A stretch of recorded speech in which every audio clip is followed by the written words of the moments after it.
बचन बाबूजी महाराज भाग दूसरा सिलसिला बचन 80। स और ह एक हैं, एक दूसरे के बदल हैं। जितने अच्छे नाम हैं और मालिक के नाम हैं उनमें स या ह होता है, जैसे सुमत, सुबुद्धि वगैरह, और अल्लाहू व ईसाइयों में यहो वगैरह।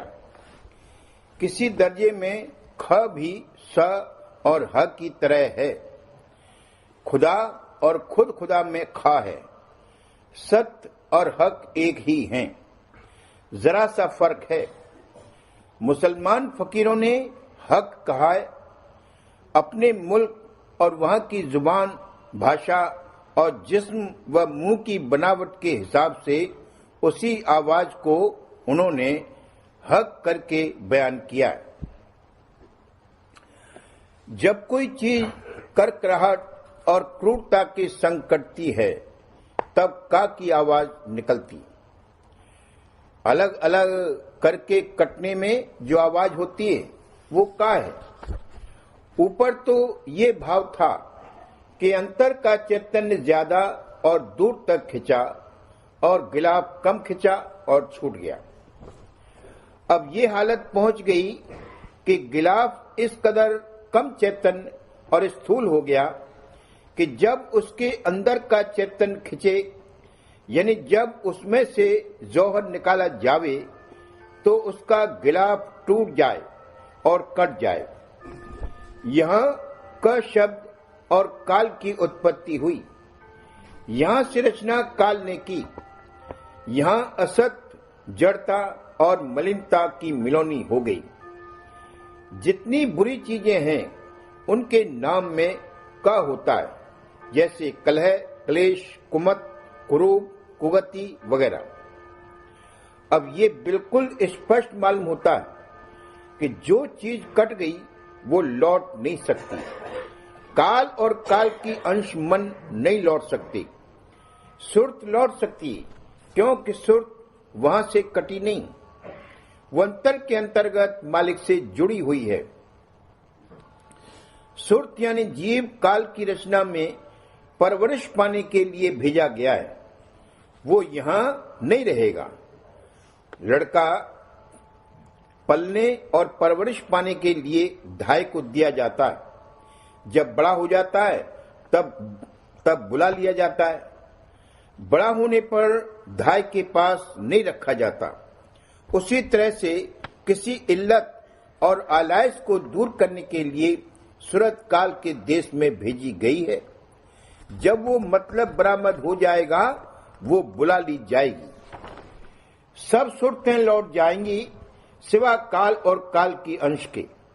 अब कोई कहे कि ये तो मालिक ने काल के साथ बड़ी कठोरता की कि उसको सत्य देश में जाने नहीं देता, तो ये बात ठीक नहीं।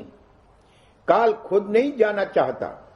उसको वहां किसी किस्म का रस और आनंद नहीं मिल सकता।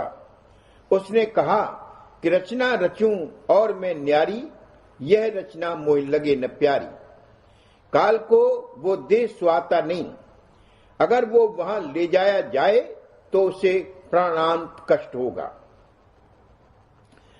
जो रचना कटकर हुई यानी काल की रचना, उसमें जितनी भी बुराइयां और खराबियां हैं सब पैदा हो गई। यहां असत, जड़ता, मलिनता, स्थूलता सबकी मिलौनी हो गई। यहां अभाव, विनाश और मृत्यु होती है।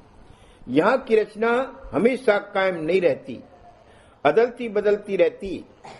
यहां सड़ाव भी होता है। जो चीज ऊंचे घाट पर नहीं रह सकती उसको किसी ताकत से खींचकर ऊपर के घाट पर रखा जाएगा, तो ज्यों ही वो ताकत हटा ली जावेगी या हट जावेगी, त्यों ही उस चीज में सड़ाव पैदा हो जाएगा, क्योंकि बजाते खुद वो ऊपर के घाट पर नहीं ठहर सकती है। जब फिर नीचे उतरकर अपने घाट पर अपने रूप में आ जाएगी तब सड़ाव बंद हो जाएगा। जितनी मिलौनी की चीजें हैं किसी ऊंचे दर्जे की ताकत से कायम रह सकती। जब वो ताकत खिंची कि उनमें बिखेर और स्राव होने लगता। अपने घाट पर आकर वो एतदाल की हालत में रह सकती और इस वजह से स्राव नहीं होता। अगर स्राव होगा तो बू भी होगी। ये देश बू का है। इस देश में बदबू है। सत देश में बू नहीं है। वो महासुगंधित देश है। वो देश बड़ा सुंदर है। वहां भी काया है मगर यहां जैसी नहीं। वो महज नूरानी और रूहानी काया है। बड़ी सुंदर काया है। अगम पुरुष की काया के वर्णन में कहा गया है कि खरब खरब सूरज और चांद की रोशनी एक एक रोम में है। उस देश की सुंदरता और शोभा का कुछ वर्णन नहीं हो सकता। महज नूर ही नूर और प्रेम ही प्रेम है। वो मनमोहन रूप है। फरमाया है कि मुर्शिद की मेहर से जब उस मनमोहन छवि और रूप के दर्शन अंतर में होंगे, मन मोहित हो जाएगा और अपने सब ऐब छोड़ देगा और किसी तरह से मन बस में नहीं आवेगा। लाख उपाय और जतन कर लो, जब तक पाठ पूजा हवन दान पुण्य दुनिया भर की सब चीजें कर डालो, कभी मन नहीं मरेगा और बस में नहीं आवेगा। बंदर की सी चंचलता, चपलता और विचित्रता नहीं छोड़ेगा।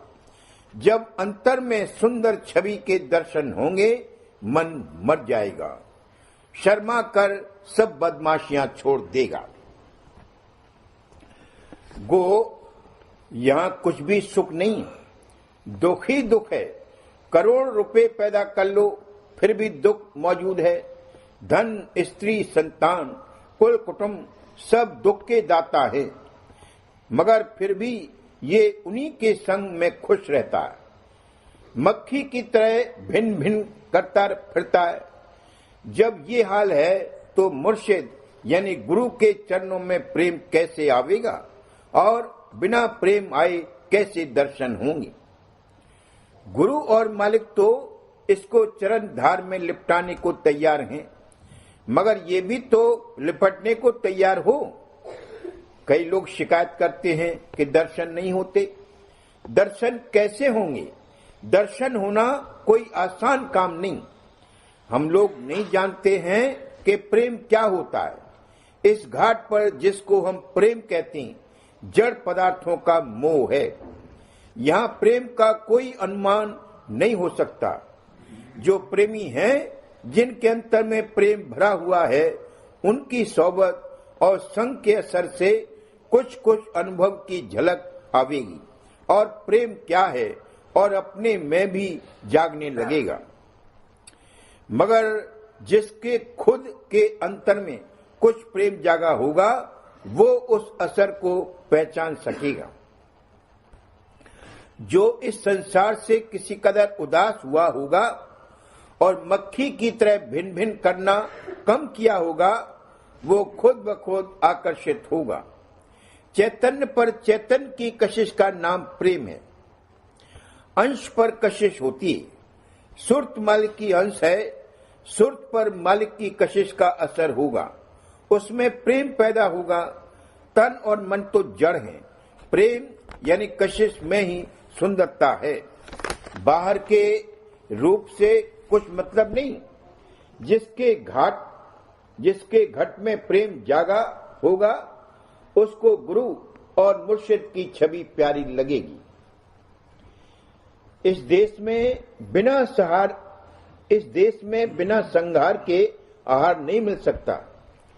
उस देश में बिना संघार के आहार है और वही अमृत है।